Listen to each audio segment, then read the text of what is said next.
जय हिंद दोस्तों, एक बार फिर से स्वागत करता हूँ अपने यूट्यूब चैनल एग्रो स्टडी में। दोस्तों आज का वीडियो क्या है दोस्तों, मैं आपको बता देना चाहता हूँ। आज का हमारा वीडियो है बीएससी एग्रीकल्चर। जी हाँ दोस्तों, बीएससी एग्रीकल्चर फर्स्ट सेमेस्टर में हम आज की इस वीडियो में बात करेंगे इंट्रोडक्शन टू फॉरेस्ट्री के बारे में बात करेंगे। ठीक है, ये देखिए मैं आपको बता देना चाहता हूँ कि हर यूनिवर्सिटी का अलग अलग सिलेबस है, इसलिए मैं बहुत ही ज़्यादा वीडियो बना रहा हूँ क्योंकि मतलब आप लोगों का कवर हो जाए। यदि आप video BSc agriculture first semester में पढ़ रहे हैं या फिर आप सेकंड सेमेस्टर में पढ़ रहे हैं, तो इसलिए आज की इस वीडियो में आप लोगों को बता देना चाहता हूँ किस प्रकार से क्वेश्चन पेपर पूछा जाता है। ठीक है, जिससे आप लोगों को काफ़ी मदद होगी। जी हाँ दोस्तों, काफ़ी मदद होगी, जिससे आप अच्छे से स्टडी कर सकेंगे। आप लोगों को एक मटेरियल भी मिल जाएगा कि इसी प्रकार से क्वेश्चन पूछे जाते हैं। कहीं पर डीडीओ में अलग से पूछे जाते हैं और कहीं पर अलग अलग मतलब जो प्राइवेट कॉलेजेस हैं या फिर आप एमजी केवीपी में, यूपी कॉलेज में हैं, यूपी कैटेट में के जितने भी कॉलेजेस है, ठीक है, उसमें हैं। तो इस प्रकार से यदि आप इंग्लिश में भी चाहते हो, ठीक है, यदि आप इंग्लिश में वीडियो चाहते हो, ठीक है, एग्रीकल्चर के बारे में यदि आप इंग्लिश में वीडियो चाहते हो तो आप कमेंट कीजिएगा, मैं इंग्लिश की वीडियो भी बना दूंगा। ठीक है, चिंता करने की आवश्यकता नहीं है। ठीक है, तो दोस्तों वीडियो को स्टार्ट करते हैं। अब देखिए कुछ इस प्रकार से आपका पेपर होता है। ठीक है, जिसमें आपका जो वास्ट टाइम वास्ट टाइम बोल रहा हूँ, ठीक है, आपको जो टाइम ड्यूरेशन होता है, ठीक है, जो टाइम ड्यूरेशन होता है आपका वह 3 घंटा का होता है। ठीक है, 3 घंटे का आपका होता है। ठीक है, और 15 मिनट आपको प्लस भी दिए जाते हैं। ठीक है, 15 मिनट आपको प्लस दिए जाते हैं। ठीक है, पढ़ने के लिए आपको दिए जाते हैं 15 मिनट। और जो आपका मैक्सिमम मार्क होता है वो 50 नंबर का होता है। ठीक है, 50 नंबर का आपका मैक्सिमम मार्क है। ठीक है, इस प्रकार से हर जगह पर होता है। ये हमारा पेपर है CSJMU यानी छत्रपति साहू जी महाराज, ठीक है, कानपुर यूनिवर्सिटी का है पेपर है। तो आप लोग अच्छे से मतलब ध्यान से मतलब इस पेपर को देख सकते हैं। इस प्रकार से देख सकते हैं आप सभी लोग, इस प्रकार से दिया गया है। सभी खंडों से निम्नानुसार प्रश्नों के उत्तर दीजिए। ठीक है, इस प्रकार से दिया गया। अब देखिए जो फर्स्ट खंड आता है आपका, ठीक है, सेक्शन ए। अब देखिए आप लोगों का कुछ बच्चे कमेंट भी कर रहे थे, सर क्वेश्चन पेपर तो बता दे रहे हैं, लेकिन एग्जाम डेट कब है? तो मैं आपको बता देना चाहता हूँ, आपका जो बीएससी एग्रीकल्चर, जी हाँ, सो जो बीएससी एग्रीकल्चर की मैं बता रहा हूँ, बीएससी एग्रीकल्चर फर्स्ट सेमेस्टर के बारे में ही बता रहा हूँ। ये आपका जो एग्ज़ाम होगा, ठीक है, वह 2023 में, जी हाँ दोस्तों, 2023 में आपका एग्ज़ाम होगा। वह कब होगा मैं आपको बता देना चाहता, जनवरी के पहले सप्ताह में ही होगा। तो इसलिए आप लोग अच्छे से स्टडी कीजिए। मिड टर्म भी आपका आ गया है, तो मिड टर्म के आप अच्छे से मतलब दीजिए। देखिए मैं आपको बता देना चाह, आप जितना भी अच्छे से लिखेंगे उतना अच्छा आपको यूनिवर्सिटी नंबर देगी। यदि आप घुमा फिरा कर नंबर लिखते हैं तो आपको जो यूनिवर्सिटी है वो आपको बैक भी लगा सकती है। तो इसलिए आप जितना लिए, जितना मतलब कि टीचर को समझ आए और अच्छे से आपको मार्क देता चले जाए। ठीक है, और जितने भी क्वेश्चन आप सभी लोगों को क्वेश्चन अटेम्प्ट करना होता है इस प्रकार से। ठीक है, इस प्रकार से तो स्टार्ट करते हैं वीडियो को। अब देखिए सेक्शन ए में कहा दिया गया। अब देखिए इस खंड के सभी प्रश्न अनिवार्य है। ठीक है, मैं आपको बता देना चाहता हूँ, जो आपका पहला खंड होता है, जो आपका एक खंड का होता है, उसमें से जो पहला सवाल होता है आपको अनिवार्य होता है, उसे आपको जरूर मतलब अटेम्प्ट करना होता है। तो आप लोग अच्छे से मतलब इसे अटेम्प्ट कर दीजिएगा। और उसमें दिया गया प्रत्येक प्रश्न, यानी जो आपका एक प्रश्न होगा, ठीक है, प्रत्येक प्रश्न 3 अंक का होगा। ठीक है, 3 नंबर का आपका एक क्वेश्चन होगा इस प्रकार से। ठीक है, स्टार्ट करते हैं। अब अगला देखिए क्या दिया गया क्वेश्चन में। देखिए इसमें दिया गया वन वर्धन के क्या उद्देश्य है। वन वर्धन आप लोगों ने अच्छे से पढ़ा ही होगा, वन वर्धन क्या होता है। ठीक है, मैं ज़्यादा कुछ नहीं बताऊंगा, केवल क्वेश्चन के बारे में बताऊंगा, ना कि आंसर बताऊंगा। ठीक है, इस प्रकार से इसे बोलते हैं इंग्लिश में क्या बोलते हैं, what are the objective of silviculture. ठीक है, सिल्वीकल्चर क्या है, वन वर्धन क्या है, सिल्वीकल्चर का आप लोग नाम सुनकर आप लोग पता चल गया होगा सिल्वीकल्चर क्या है। ठीक है, इस प्रकार से आप लोग अच्छे से बता सकते हैं। ठीक है, इस प्रकार से इसके बाद आपका बी ऑप्शन में दिया गया है, वनों के प्रतिशत लाभों का वर्णन कीजिए। इंग्लिश में बोलते हैं आपका describe the direct benefits of forest. ठीक है, यानी कि वनों के प्रतिशत लाभों का वर्णन कीजिए। इस प्रकार से क्लियर हो जाता है। सी ऑप्शन पर आपका क्या दिया गया, सी ऑप्शन दिया गया सामान्य नर्सरी, जो जनरल नर्सरी होता है, ठीक है, नॉर्मल नर्सरी जो होता है, एवं उच्च तकनीकी नर्सरी यानी कि हाई, ठीक है, टेक्नोलॉजी नर्सरी जो होती है। ठीक है, इसमें क्या क्या डिफरेंस होता है इसमें आपको बता देना है। तो जो जनरली मैं आपको बता देना चाहता हूँ, जो सामान्य नर्सरी होता है, ठीक है, वो उसमें ज़्यादा यंत्रों का प्रयोग नहीं किया जाता है। जबकि हाई जो उच्च तकनीकी यानी कि हाई टेक्नोलॉजी जो नर्सरी होती है, ठीक है, उसमें क्या होता है, अधिक अधिक मतलब उर्वरकों का, कीटनाशकों का, ठीक है, इस प्रकार से इतनी अच्छे से मतलब नर्सरी तैयार की जाती है कि पूछो मत। जो हमारे गाँव में नर्सरी तैयार की जाती है वो सामान्य नर्सरी होती है, जबकि जो देशों विदेशों में जो मतलब अच्छे अच्छे खासे फार्मों में जो मतलब की जाती है वो उच्च तकनीकी वाली नर्सरी होती है। ठीक है, आपको को मालूम चल गया होगा। ठीक है, अच्छे से इसके बाद अगला आता है आपका वानिकी से संबंधित निम्नलिखित शब्दावली को परिभाषित कीजिए।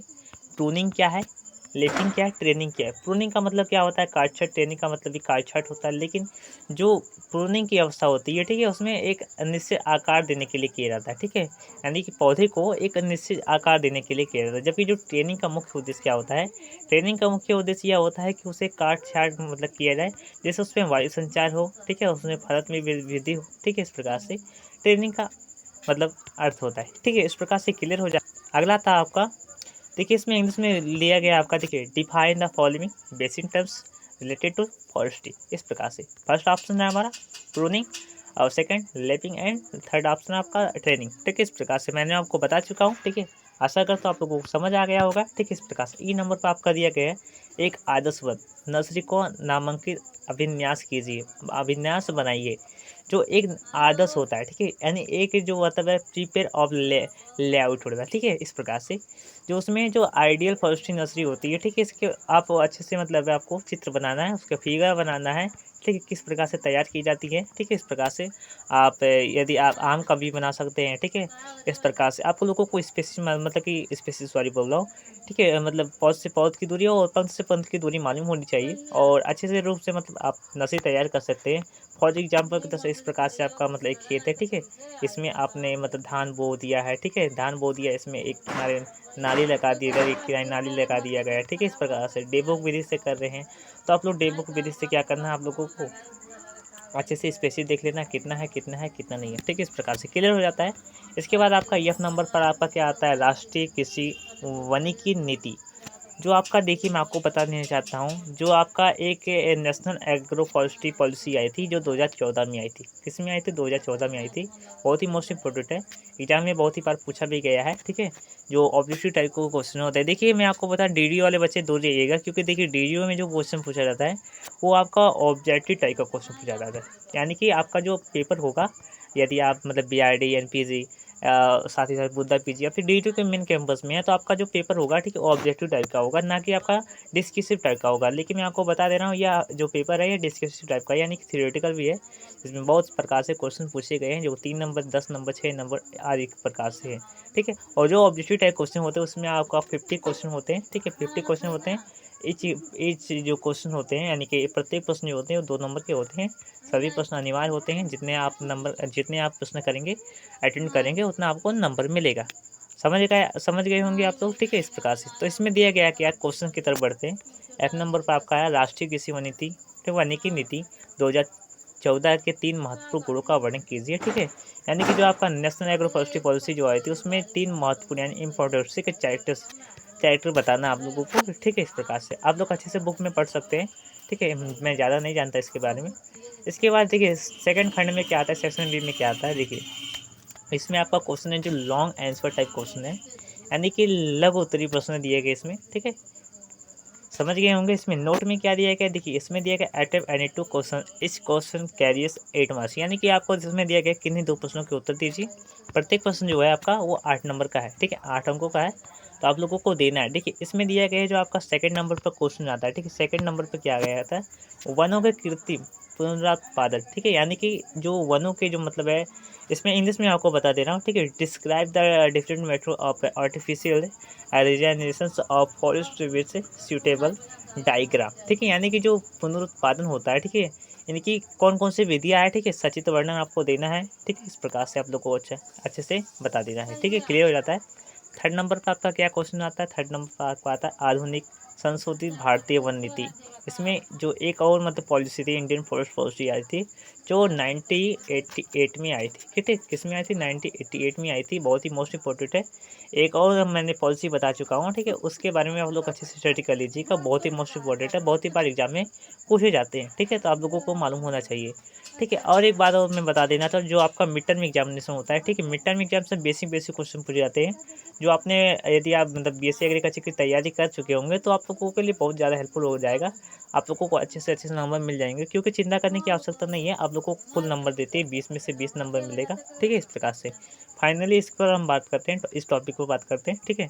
इस प्रकार से अब देखिए इसमें दिया गया चौथे नंबर पर आपका दिया गया है यूकेलिप्टस एवं पॉपुलर वृक्ष प्रजातियों की उत्पादन तकनीकी एवं वन वर्धने के गुणों का वर्णन कीजिए, ठीक है। इस प्रकार से दिया गया, इसमें दिया गया discuss the production technology and silviculture characters of eucalyptus, ठीक है, इस प्रकार से, एंड पॉपुलर, इस प्रकार से दिया गया। 5 नंबर पर आपका क्या क्वेश्चन आता है, देख लीजिए।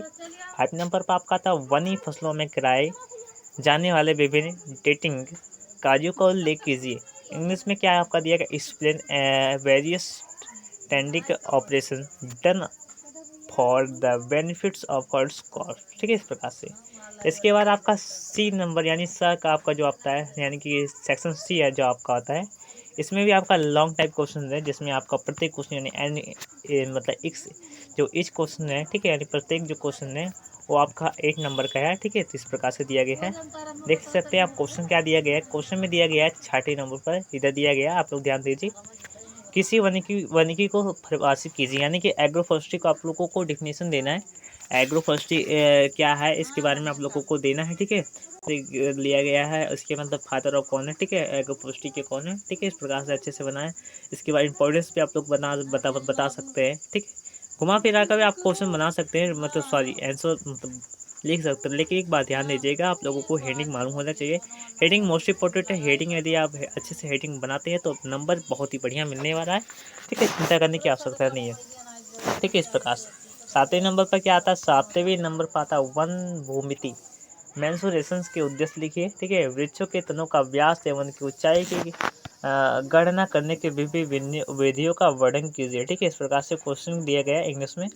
Write the objective of forestry mensurations to describe the various method of mensuration of diameter and height of forest trees, ठीक है, इस प्रकार से। 8 नंबर पर क्या आता है, 8 नंबर पर आपका है प्राकृतिक पुनरुत्पादन से आप क्या समझते हैं, बीज एवं पौधे की विभिन्न वानस्पतिक विधियों भागों से प्राकृतिक वन उत्पादन और पुनरुत्पादन का विस्तार में वर्णन कीजिए, ठीक है, इस प्रकार से। इंग्लिश में क्या दिया गया, इंग्लिश में दिया गया आपका what do you mean by natural regenerations, ठीक है, describe in details in forest regenerations from seed and plants various vegetable plants, ठीक है, इस प्रकार से पार्ट्स क्लियर हो जाता है। 9 नंबर पर क्या आता है, 9 नंबर पर आपका आता है निम्नलिखित में से किन्हीं 2 पर टिप्पणी लिखने हैं। इनमें से आपका 4 क्वेश्चन है, ठीक है, 4 क्वेश्चन है, 4 क्वेश्चन में से आपको केवल 2 क्वेश्चन देने हैं, ठीक है, इस प्रकार से 2 क्वेश्चन के आपको आंसर देना है। इसमें दिया गया पहला विधि का एलोग्राफिंग है। यदि आप लोग को इसका पीडीएफ चाहते हो, ठीक है, पीडीएफ यदि आप चाहते हो तो हमारे ग्रुप को ज्वाइन कर सकते हो, वहाँ पर आप लोगों को मतलब पीडीएफ मिल जाएगा। आप लोग टेलीग्राम चैनल पर भी मतलब ज्वाइन कर सकते हो, वहाँ पर भी मिल जाएगा, और व्हाट्सएप ग्रुप भी है, वहाँ पर भी मिल जाएगा, ठीक है, इस प्रकार से चिंता करने की आवश्यकता नहीं है। इसके बाद आपका आता है गृह वाटिका, ठीक है, गृह वाटिका इसके ऊपर दिया गया है। इसके बाद आपका दिया गया टांगिया खेती, क्या व्हाट इज टांगिया खेती, ठीक है, इस प्रकार से आप लोग बता सकते हैं। सुरक्षा पट्टी किसे बोलते हैं, सुरक्षा पट्टी के बारे में बता दूँ। देखिए, सुरक्षा पट्टी उसे बोलते हैं जब कभी मतलब आप नर्सरी तैयार कर रहे हैं, ठीक है, या फिर आप मतलब कोई प्लांट यदि आप मतलब रोपाई कर दिए हो, ठीक है, यदि प्लांट यदि रोपाई कर दी हो तो उसे हवा से बचाने के लिए एक चारों तरफ से बड़े बड़े मतलब वृक्षों को भी लगा दिया जाता है, या फिर चारों तरफ से जो वृक्ष घिरे होते हैं उसके अंदर ही आप लोगों को मतलब वृक्ष लगाना होता है, ठीक है, यानी कि पौधों को बैठाना होता है, ठीक है, ट्रांसप्लांट किया जाता है। तो इसीलिए जो चारों तरफ जो पट्टियाँ होती है जो 10 से 12 फीट की होती है, ठीक है, जो होते हैं पौधे होते हैं, उसी को हम बोलते हैं सुरक्षा पट्टी बोलते हैं, ठीक है, क्लियर हो जाता है, आशा कर तो समझ आ गया होगा आपको। इसमें दिया गया है right short notes of any 2 of the following.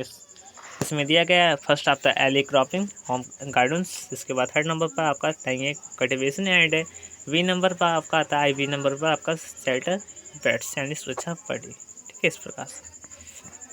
बस इतना ही क्वेश्चन थे, ठीक है, आशा करता हूँ आप लोगों को समझ आ गया होगा, ठीक है, समझ गए होंगे। यदि इसका पीडीएफ चाहते हो तो कमेंट कीजिएगा, या फिर आपका हमारे टेलीग्राम चैनल पर भी आप मिल सकते हैं, ठीक है, वहाँ पर भी मिल जाएगा आप लोग को। तो दोस्तों बहुत बहुत धन्यवाद वीडियो को देखने के लिए। जय हिंद, जय भारत।